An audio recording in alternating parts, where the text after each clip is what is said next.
Olá pessoal, sou eu mais uma vez, Fernando Ferrari, aqui do blog Qualidade e Produtividade. Nesse vídeo nós vamos falar sobre os estudos de instrumentos por atributos, tá? O que são estudos de instrumentos por atributos, né? São estudos de repetibilidade, né, quando fazemos uso de instrumentos que não retornam nenhuma medida, né, nenhuma leitura de uma escala quantitativa contínua, vamos dizer assim, né? Você não tem lá um número, por exemplo, como 15,23 ou alguma coisa. São instrumentos, né? Instrumentos discretos, né? Cuja variável de resposta, né? É uma leitura do tipo passa ou não passa, tá aprovado ou está rejeitado, né? Então aqui no artigo do blog, né? O número aqui é 2.1.2.3.4, tá? Estudos de instrumentos por atributos. Está na etapa de análise de sistemas de medição, aqui na etapa de Measure do Six Sigma, tá? Ele faz parte aqui do estudo de sistemas de medição. Estudos de instrumentos por atributos, né, eles avaliam a quantidade de desvio médio que existe, né, no valor real da leitura, que a gente chama aqui de viés, né, e qual é a repetibilidade do instrumento quando a resposta é uma variável do tipo binário, né? Ele vai retornar, passou ou não passou, rejeitou ou aprovou, né? Em inglês é conhecido como go, no go, tá para ler aqui, ó, né? Em português é muito comum ser chamada de passa ou não passa, tá? Eu vou mostrar aqui para vocês, ó, eu separei algumas figuras aqui, instrumentos do tipo passa não passa, tá? Então esse aqui, por exemplo, é um passa não passa do tipo de rosca, né? Um rosca M27 6AH. Aí vocês veem que está escrito aqui nesse cantinho aqui Go, né? Que é o passa, e o No Go à direita aqui, que é o não passa, tá? E geralmente esses instrumentos aqui que tem o Go No Go, né? O passa não passa, ele tem uma marcação vermelha, ó. Também tem uma marcaçãozinha vermelha aqui do lado direito. Então o lado não passa, ele tem uma marcação aqui para você saber, tá? Um outro tipo de instrumento que é considerado binário, né, ou por atributo, é esse tipo de passa não passa aqui para diâmetros, por exemplo, né? Então você tem aqui um eixo, né, que tem que ser controlado. Então essa região aqui de baixo, ó, deixa eu afastar um pouquinho aqui. Essa região aqui, né, se passar aqui tá ok, aqui não deve passar, tá? Se você submeter o eixo aqui, ele atravessar e chegar nessa região aqui, opa, ele não deveria ter passado aqui, passou, então ele está reprovado, tá? Então é uma maneira de fazer aí, né? Sim, aprovado ou não, né? Se ele parar aqui, está aprovado. Se ele passar aqui, ele está rejeitado, né? Não deveria passar, não passa aqui, né? Outro tipo de instrumento que dá uma variável de resposta sim ou não é esse tipo de instrumento aqui, ó, que são as lâminas de espessura, né? Então você tem aqui diversas espessuras, né? Nas lâminas aqui, cada lâmina tem, por exemplo, eu vou pegar aqui um exemplo, tem, por exemplo, 0,07 milímetros aqui, vamos considerar. Então você tem lá um espacinho, por exemplo, aqui a pessoa está utilizando o instrumento a laser para medir o vão aqui, né, entre as duas peças aqui, a porta e a parte de trás do carro aqui. O para-choque, não, o para-choque é a parte de trás do carro aqui, para-lama traseira e a porta aqui. Então ele quer saber quanto tem essa espessura e ele sabe que não pode ter é, menos do que 0,07. Então ele vai pegar uma lâmina, vai colocar uma maneira, né, não vai fazer assim, mas uma das maneiras seria pegar uma lâmina de 0,07 e colocar. Se a lâmina entrar, né, ok, a espessura está muito maior do que 0,07, então está rejeitado. Se a lâmina, se você tentar colocar a lâmina e ela não entrar, é porque a espessura tem menos do que o espaço ali, o vão, né, entre a gente chama de inglês de gap, tem menos do que 0,07, então estaria aprovado, né? Tem um outro tipo aqui de passa não passa, né? Seria aqui um calibrado, são para o tamanho, né? Tanto para o diâmetro externo, né? Da peça aqui, como também para o comprimento aqui, né? O diâmetro externo aqui do corpo da peça, né? Então você tem aqui provavelmente um passa e um não passa, e um passa e um não passa aqui para o diâmetro também, né? Então é uma outra maneira de fazer. São Note que você pode pegar várias peças e tentar passar aqui, mas a resposta que você vai ter não é uma medida. Você vai falar assim, passou ou não passou, né? Então é uma variável discreta, né? No caso da lâmina, a lâmina conseguiu entrar ou não conseguiu entrar lá no espaço que você tentou colocar ela, né? Então também é uma variável de resposta discreta, né? Então é isso, tá? Instrumentos de medição para esse tipo aqui, né? Sistemas de medição, né? Que fazem uso desse tipo de variável aí. Também podem ter estudos de repetibilidade, né? E, e viés também, né? Desvio aí que a gente chama, né? Então, para fazer esse tipo de estudo, o que é preciso? Primeiro de tudo, você precisa ter pelo menos, né, ser capaz de fazer pelo menos 20 julgamentos em cada tamanho de peça, tá? E o que o manual da IAG recomenda, né, é que você faça com pelo menos 6 peças maiores que zero aceitações, tá? Ou seja, você tem que ter pelo menos 6 peças cujo número de aceitação for maior que zero, né? E menor que o número máximo de aceitações, ou seja, se você vai fazer 20 julgamentos, o número máximo de aceitações é 20. Você não vai poder aceitar 21 vezes uma peça que você fez 20 julgamentos, né? Então, se você vai fazer 20 julgamentos, você tem que ter 6 peças que estão são maiores do que zero aceitações, né? E menores que o número máximo de aceitações, ou seja, 6 peças têm que ser menores do que 20 e maiores do que zero, tá? Esse é o número mínimo de ensaio aqui. Ele fala, existe um método alternativo que é o método utilizando a regressão para esse tipo de análise de sistema aqui, mas o recomendado é utilizar mesmo o manual da IAG, né, o mais difundido aí, o manual mais reconhecido. Então tem aqui no blog também um caso prático, né, para uso. Um fabricante de automóvel quer medir o viés e a repetitividade de um sistema de medição automatizado por atributos, tá? E o sistema tem um limite de tolerância inferior de menos 0,02 milímetros, tá? E uma tolerância superior de 0,02 milímetros. Então, está entre menos 0,02, né, 2 centésimos, e 2 centésimos positivo da cota, né? Então, o fabricante mediu 10 peças diferentes, né, com valores de referência a intervalos de 5 micras, né?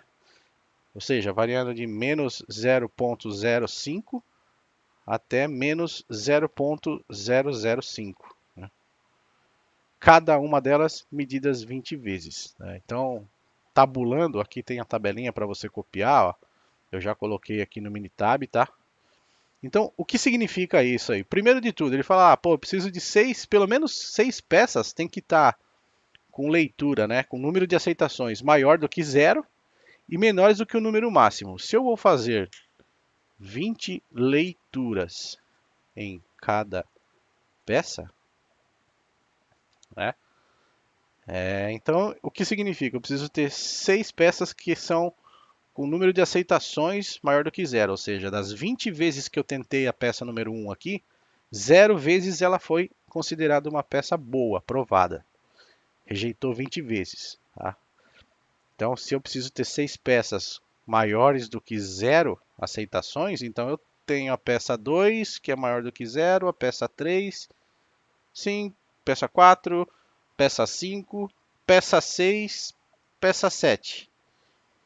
E essas 6 peças, elas precisam ser menores do que o número máximo de aceitação também, ou seja, elas precisam ser menores do que 20, que é o número que o manual da IAG recomenda. Tá? Então eu tenho aqui 1, 2, 3, 4, 5, 6 peças, tá ok, está atendendo o meu critério. Então o estudo está ok, tá tudo bem. Vamos lá, vamos dar uma olhada aqui. Eu tenho 10 peças diferentes, né? Eu sei que a peça número 1, por exemplo, o valor dela de leitura, né? Eu preciso saber isso de antemão. Ela mede menos 0, ela tá, né? Menos 0,050 milímetros do valor nominal. Tá? Então, uma outra informação importante também, né, desse estudo aqui, é que o limite de tolerância inferior é de 0,02 milímetros, tá? Então, se você, vamos escrever aqui, né? Limite inferior de tolerância, 0,020. Tá aqui, negativo, né? Para menos. Então essa é uma informação importante. Onde está essa peça aqui? Ela está aqui, ó. Essa é a peça limite aqui, vamos dizer, né? Então, como é conduzido esse estudo aqui? O engenheiro lá de qualidade responsável pelo análise de sistema de medição, ele vai pegar a peça número 1, cuja medida é 0,050, conhecido de antemão, vai submeter ao passa não passa e vai medir 20 vezes essa mesma peça aqui. Dessas 20 vezes, ele vai anotar aqui quantas vezes essa peça foi aprovada. Olha só o que aconteceu aqui, ó. A peça bem distante do limite inferior de tolerância, ó, foi aceita 0 vezes pelo sistema. Tá? A peça número 2, ela é maior aqui em 5 micras, né? 5 milésimos de milímetro. Então, das 20 vezes, ela foi aprovada uma vez, né? 0,05, ou seja, 5% das vezes. Então, peça número 3, menos 0,040, né? Mediu 20 vezes e aprovou duas, né? Aceitou duas vezes a peça. Vocês vão notar uma característica comum aqui nisso aqui, é que à medida que você se aproxima do limite inferior, né, de tolerância, o número de aceitações aqui começa a aumentar, né? E à medida que o esperado é que passou do limite de tolerância aqui, o número de aceitações cresça bastante, né? E à medida que você se afasta dele, obviamente é desejado que você rejeite, né? Deixe de aceitar peças, porque ele está fora do limite de tolerância. Então, para você fazer uma análise de estudo, né, desse tipo de sistema de medição aqui, você vem aqui, ó, Stat, Quality Tools, Gauge Study, e aí você vem aqui, ó, Gauge Study Attribute, né, por atributos, método analítico que eles chamam aqui. Então, esse aqui é o tipo de estudo de RR, vamos dizer assim, né? Não é RR, é só R, porque isso mede repetibilidade, né? Você consegue fazer um instrumento por vez só, mas é o tipo de estudo que serve quando você não tem uma medição, você tem, na verdade, resposta sim ou não, aprovou ou não aprovou, né? Bom, ele abre aqui, quando você escolhe o comando, ele abre esse diálogo aqui, você precisa preencher ele, né, com as colunas de referência, então você precisa ter a tabela montada dessa forma aqui, né? De novo, respeitando as regras que eu acabei de citar. Aqui em Part Numbers, você coloca a coluna que tem a especificação de referência da peça que você está montando, né? Então você dá dois cliques aqui, migra para cá a variável. Opa, deixa eu só apagar aqui que eu já coloquei antes, né? Ele pergunta aqui também quais são os reference values, né? Quais são os valores de referência? Você precisa saber de antemão. Por exemplo, a peça 1, a gente sabe que ela tem 0,05, tá? É uma peça de referência. Podem ser padrões, podem ser acordo entre duas empresas, né? Peças que você assina, né, entre duas empresas, acorda que aquela vai ser uma peça padrão de referência, você sabe que a medida dela tem um valor X lá, então provavelmente essas peças aqui são que a gente chama de golden samples, né? São amostras, as amostras de referência, né? Então você não, elas são intocadas lá, elas são padrões, não são utilizadas em ambiente de produção, só são utilizadas quando você vai fazer mesmo esses estudos aqui, ou avaliações no sistema de medição, né? Bom, então identifiquei as peças aqui, a coluna onde tem as referências das peças, né? Os valores de referência de cada peça. Então eu sei que a peça 1, o valor de referência dela é esse aqui, é para isso que se identifica aqui, tá? As contagens sumarizadas, né? Nós temos contagens, os dados já estão sumarizados aqui. Então eu coloco aqui o número de aceitações, né, que está na coluna C3, Summarized Counts. Informo aqui para o Minitab quantas vezes eu submeti cada peça, né, a julgamento, ou seja, cada uma dessas peças aqui foi submetida a 20 leituras aqui, ó, né? Então eu coloquei aqui 20, né? Attribute Label é Acceptance, então é só aceitação, né? Se você está aceitando ou não aceitando, né? Você pode também medir aqui a quantidade de vezes que a peça não foi aceita. Então você mudaria aqui, porque é só um label para identificação, né? E aqui o limite de tolerância para cálculo, né? Você, nesse caso aqui, pelo enunciado lá do problema, nós temos um limite inferior, né? Lower limit aqui então, de tolerância de 0,020 milímetros, né? Então você pode usar também aqui o upper limit, e aí a situação inverte completamente, né? À medida que você se aproxima do upper limit, a tendência é que você tenha menos aceite, né? E à medida que você se afasta dele, você vai ter mais aceites, né? O limite de contorno, né, de aceitação, ele muda. Então vamos usar aqui o lower limit, que é o do nosso enunciado, de 0,02 milímetros, tá? Se você quiser, você pode preencher aqui os dados do estudo, o seu nome, a data, tudo mais. Não vou fazer isso, tá? A gente aprendeu em outros vídeos aí. Aqui as opções. Aqui tem uma opção interessante. Você pode fazer uso, tá lá, se você ler o artigo lá no blog, lá ele explica que você pode recorrer tanto ao método IAG, que é do manual da Automotive Industry Action Group, né?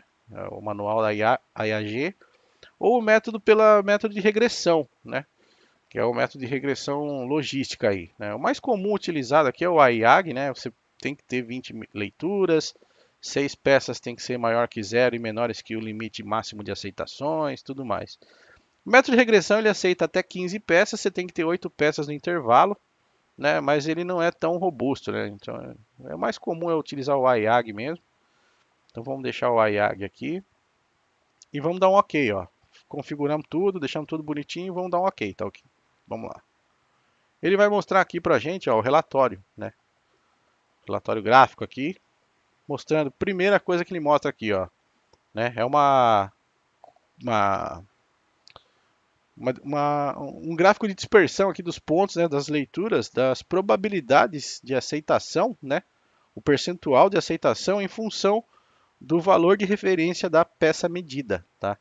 Então, vou pegar um exemplo aqui, a peça cujo tamanho dela é de 0,05 para menos, né?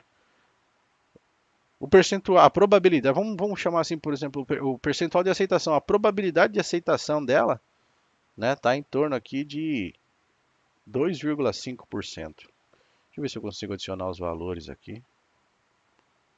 Não, não consigo. Então, ele mostra, o ideal é que os valores estejam, né? Esse scatter plot aqui, né? Esse gráfico aqui de distribuição dos pontos aqui. O ideal é que ele esteja distribuído, né? Não exatamente, mas aproximadamente em torno dessa linha vermelha aqui, tá?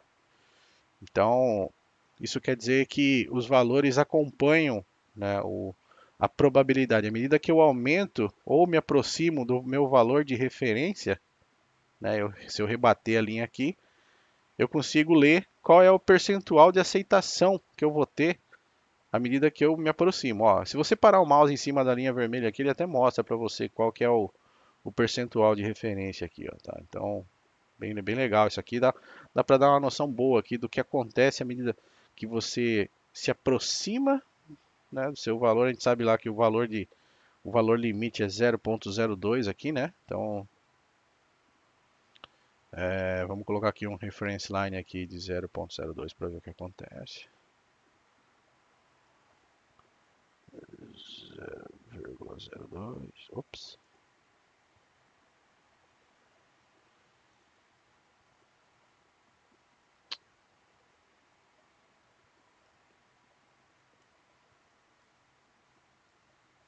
Vamos colocar aqui uma linha de referência de 0,02, porém negativo, né? Que é o nosso valor negativo. Então, tá bem ali, ó, né?